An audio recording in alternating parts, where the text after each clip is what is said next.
33. Fardos.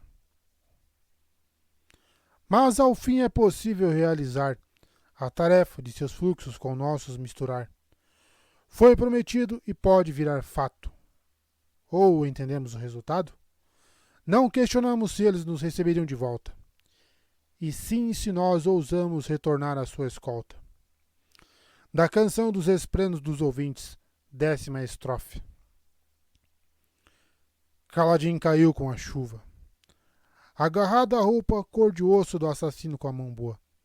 A espada fractal que o assassino deixou cair explodiu em neblina ao lado deles, e juntos eles despencaram rumo ao chão, 30 metros abaixo. Tá porra! A tempestade dentro de Kaladin estava quase inerte. Muito pouca luz das tempestades. O assassino subitamente começou a brilhar com mais intensidade. Ele tem esferas. Kaladin respirou fundo e luz fluiu das esferas nas bolsas na cintura do assassino. Enquanto a luz preenchia Kaladin, o assassino chutou. Segurá-lo com uma mão não foi suficiente e Kaladin foi jogado para longe. Então bateu no chão. Bateu com força, sem se preparar, sem conseguir cair de pé. Ele se estatelou contra a pedra fria e molhada, e sua visão ofuscou-se com um relâmpago. Clareou um momento depois e ele percebeu que estava caído nas pedras na base da elevação que conduzia ao palácio do rei, salpicado por uma chuva suave. Olhou para a luz distante no buraco na parede acima. Havia sobrevivido. Uma pergunta respondida, pensou, se esforçando para ficar de joelhos na pedra úmida. A luz das tempestades já estava trabalhando na pele ralada do seu flanco direito. Ele havia quebrado algo no ombro. Sentia a cura como uma dor ardente que arrefecia devagar. Mas seu braço e mão direita, fracamente iluminados pela luz das tempestades, emanando do resto de seu corpo, ainda estavam cinzentos e opacos. Como uma vela apagada em uma fileira, aquela parte dele não brilhava. Ele não a sentia. Nem mesmo conseguia mover os dedos. Eles penderam frouxamente quando segurou a mão. Ali perto, o assassino de branco ergueu-se na chuva. De algum modo ele havia pousado de pé, no controle, com graça. Aquele homem tinha um nível de experiência com seus poderes que fazia Kaladin parecer um recruta novato. O assassino voltou-se para ele, então parou. Falou baixinho em uma linguagem que Kaladin não entendia. As palavras roucas e sibilantes, com muitos sons de SH. Preciso me mexer, pensou Kaladin, antes que ele invoque aquela espada outra vez. Infelizmente, não consegui ignorar o horror de ter perdido a mão. Não haveria mais combate com lança, não haveria mais cirurgias. Os 2 homens que haviam aprendido a ser estavam agora perdidos. Exceto... Ele quase sentia. Eu projetei você? Perguntou o assassino aleteando com sotaque. Seus olhos haviam escurecido, perdendo o tom de azul safira. Para o chão? Mas por que você não morreu na queda? Não. Eu devo ter projetado você para cima. Impossível. Ele deu um passo atrás. Um momento de surpresa. Um momento para viver. Talvez. Kaladin sentia a luz trabalhando, a tempestade dentro dele se esforçando e pressionando. Ele rangeu os dentes e, de alguma forma, fez força. A cor voltou à sua mão e a sensação, uma dor fria, subitamente inundou o seu braço, a mão, os dedos. A luz começou a emanar de sua mão. Não, disse o assassino. Não. A ação de Kaladin com sua mão havia consumido muito de sua luz e seu brilho geral diminuiu, deixando-o com uma iluminação tênue. Ainda de joelhos, trincando os dentes, ele agarrou a faca em seu cinto, mas sua pegada estava fraca. Quase deixou a arma cair enquanto a desembainhava. Ele passou a faca para a mão esquerda. Teria que servir. Kaladin se ergueu bruscamente e avançou contra o assassino. Tenho que acertá-lo rapidamente para funcionar. O homem saltou para trás, voando uns 3 metros, sua roupa branca ondulando no ar noturno. Ele pousou com uma graça ágil, a espada fractal aparecendo em sua mão. O que você é? Questionou ele. A mesma coisa que você, respondeu Kaladin.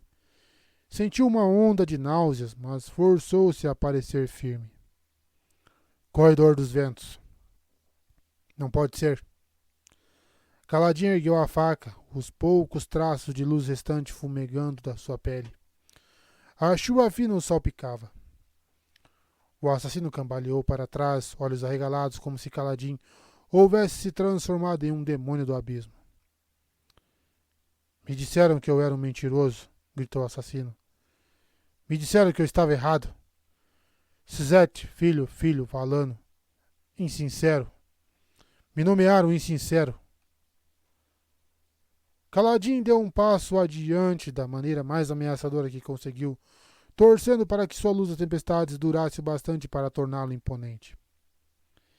Ele exalou, deixando-a se nevoar diante de si, vagamente luminosa na escuridão.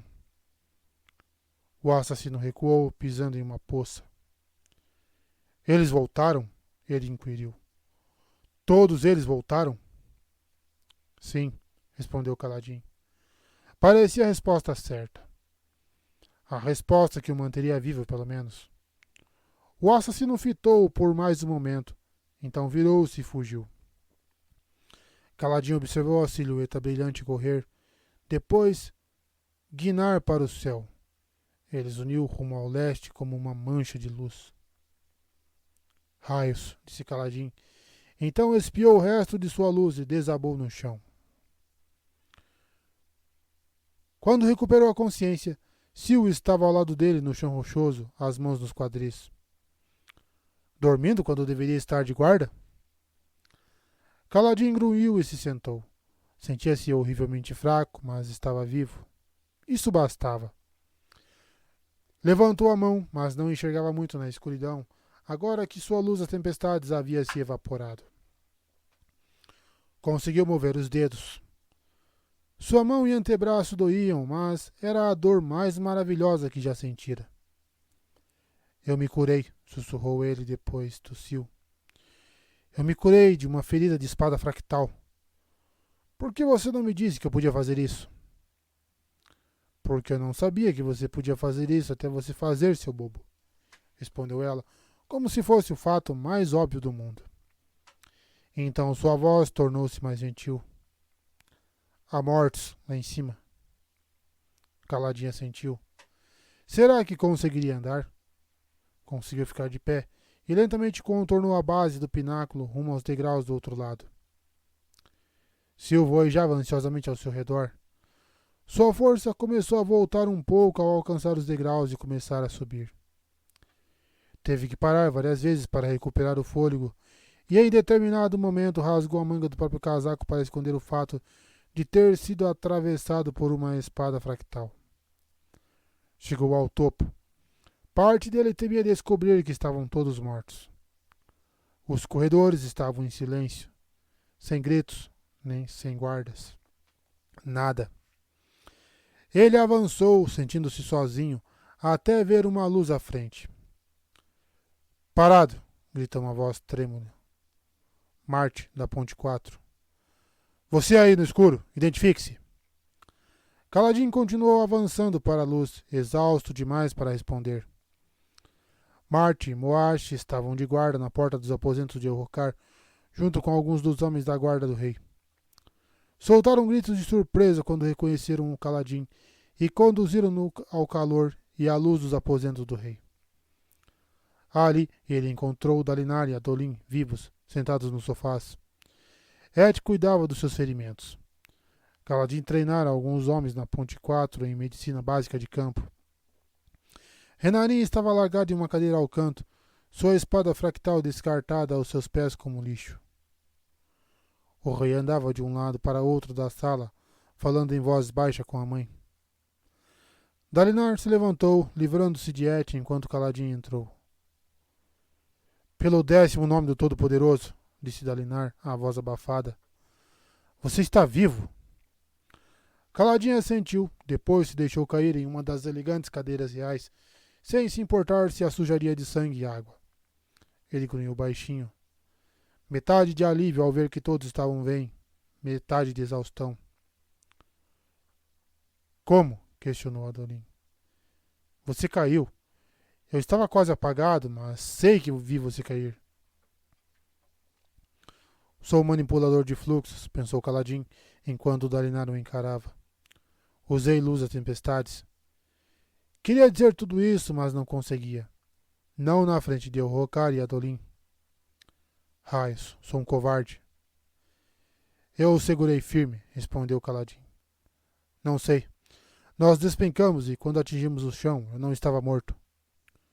O rei assentiu. Você não disse que ele grudou você no teto?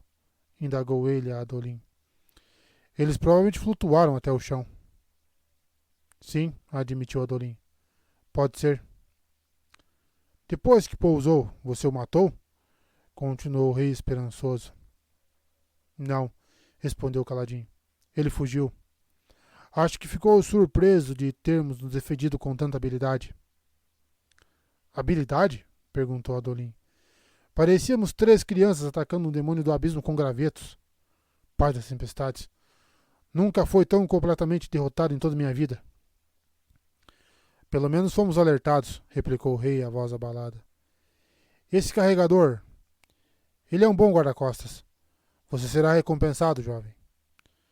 Dalinar se levantou e cruzou a sala. Et havia limpado seu rosto e tampado o sangramento no nariz. Sua pele apresentava um rasgo na bochecha esquerda. O nariz estava quebrado, embora certamente não pela primeira vez na longa carreira militar de Dalinar. As 2 feridas tinham uma aparência pior do que realmente eram.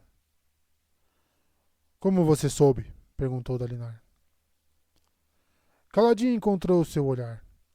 Atrás dele, Adolin estreitou os olhos, fitou o braço de Dalinar de Caladin e franziu o senho. Esse aí viu alguma coisa, pensou Caladin. Como se já não tivesse problemas o bastante com Adolin. Eu vi uma luz se movendo no ar lá fora, respondeu Caladin, e segui meu instinto. Ali perto, Sil entrou zunindo na sala e olhou expressivamente para ele, franzindo a testa. Mas não era mentira. Ele havia visto uma luz na noite, a dela. Anos atrás, eu ignorei as histórias que as testemunhas contaram sobre o assassinato do meu irmão, disse Caladin. De homens caminhando pelas paredes, caindo para cima em vez de para baixo. Pelo Todo-Poderoso nos céus. O que é ele? A morte, sussurrou Caladin. Dalinar assentiu. Por que ele voltou agora? Indagou Navânia, aproximando-se de Dalinar. Depois de todos esses anos. Ele veio atrás de mim, respondeu Elhokar. O rei estava de costas para eles e Caladin entreviu a taça na sua mão. Ele tragou o conteúdo, então imediatamente serviu-se novamente. Vinho violeta escuro. A mão de Elhokar tremia enquanto ele vertia o líquido. Caladin encontrou os olhos de Dalinar. O grão-príncipe escutara. O tal de Sizete não fora atrás do rei, mas de Dalinar. O homem nada disse para corrigir o rei, então Caladin também ficou calado. O que faremos se ele voltar? Perguntou Adolin. Não sei, respondeu Dalinar, sentando-se de volta no sofá ao lado do filho. Eu não sei. Cuide das feridas dele. Era a voz do pai de Caladin sussurrando dentro dele. O cirurgião. Costure aquela bochecha. Realinhe o nariz. Ele tinha um dever mais importante. Caladin se forçou a ficar de pé, embora se sentisse feito de chumbo, e pegou uma lança com um dos homens na porta. Por que os corredores estão em silêncio? Perguntou ele a Moash. Sabe onde estão os criados? O grão-príncipe, disse Moash, indicando Dalinar. O lume nobre Dalinar mandou os 2 homens até a ala dos criados para evacuar todo mundo. Ele pensou que, se o assassino voltasse, poderia começar a matar indiscriminadamente. Achou que quanto menos gente houvesse no palácio, menor o número de baixas. Caladinho assentiu, pegando uma lâmpada de esferas e saiu pelo corredor. Fique aqui. Preciso fazer uma coisa. Adolin deixou-se cair no sofá quando o carregadorzinho partiu. Caladin não ofereceu explicação alguma, naturalmente, e não pediu ao rei permissão para se retirar. Aquele homem tormentoso parecia se considerar superior aos olhos claros. Não. Aquele homem tormentoso parecia se considerar superior ao rei. Ele lutou ao seu lado. Parte dele pensou. Quantos homens, olhos claros ou olhos escuros, teriam resistido tão firmemente contra um fractário? Perturbado, Adolin ergueu os olhos para o teto. Não podia ter visto o que pensara ter visto. Ficara tonto devido à queda do teto. Certamente o assassino não havia realmente atravessado o braço de Caladin com sua espada fractal. O braço parecia perfeitamente bem agora, afinal de contas. Por que a manga havia sumido? Ele caiu com o assassino, pensou Adolin. Ele lutou e parece estar ferido, mas na verdade não estava. Seria tudo aquilo um truque? Pare. Você vai acabar tão paranoico quanto eu, Rocar. Ele deu uma olhada no rei que estava fitando sua taça de vinho vazia, o rosto pálido. Ele havia realmente acabado com o conteúdo da jarra? E o Rocar caminhou até seu quarto, onde haveria mais vinho à sua espera, e abriu a porta. Navani arquejou, fazendo com que o rei parasse subitamente. Ele se virou para a porta. A face interna da madeira havia sido entalhada com uma faca, linhas tortas formando uma série de glifos. Adolin se levantou. Vários deles eram números, não eram? 38 dias, leu Renarin. O fim de todas as nações. Caladin avançava, exausto, pelos corredores do palácio, retraçando a rota pela qual conduzira os outros pouco antes. Desceu rumo às cozinhas, até o corredor com um buraco cortado na parede. Passou pelo lugar onde o sangue de Dalinar manchava o chão até a intersecção. Ali jazia o cadáver de Belde. Caladin ajoelhou-se, virando o corpo do falecido. Os olhos estavam queimados. Acima dos olhos mortos jaziam as tatuagens de liberdade que Caladin havia criado. Caladin fechou os próprios olhos. Eu falhei com você. O homem calvo e de rosto quadrado havia sobrevivido à Ponte 4 e ao resgate dos exércitos de Dalinar. Havia sobrevivido à danação só para tombar ali, pelas mãos de um assassino com poderes que não deveria ter. Caladin grunhiu. Ele morreu protegendo, disse Sil. Eu deveria conseguir mantê-los vivos, replicou Caladin. Por que não os deixei serem livres? Por que os coloquei nessa posição com mais morte? Alguém precisa lutar. Alguém precisa proteger. Eles já fizeram o bastante. Já sangraram seu quinhão. Eu deveria mandar todos eles embora. Dalinar pode encontrar outro guarda-costas. Eles que escolheram, respondeu Sil. Você não pode tirar isso deles. Caladin se ajoelhou, lutando contra a sua dor. Você tem que aprender quando deve se preocupar, filho, era a voz de seu pai, e quando deve esquecer. Você vai criar calos. Isso nunca acontecera. Raios, nunca acontecera. Por isso nunca havia se tornado um bom cirurgião. Não sabia perder pacientes. E agora ele matava? Agora era um soldado? Como isso fazia sentido? Odiava o fato de ser tão bom em matar. Ele respirou fundo, recompondo-se com esforço. Ele sabe fazer coisas que eu não sei, disse por fim, abrindo os olhos e encarando Sil, que estava no ar diante dele. O assassino. É porque ainda tenho que falar mais palavras? Existem mais, disse Sil. Acho que você ainda não está pronto para elas. De qualquer modo, acho que você já conseguiria fazer o que ele faz, com prática. Mas como ele faz manipulação de fluxos? Você disse que o assassino não tem um espreno. Nenhum espreno de honra daria àquela criatura os meios de matar daquele jeito.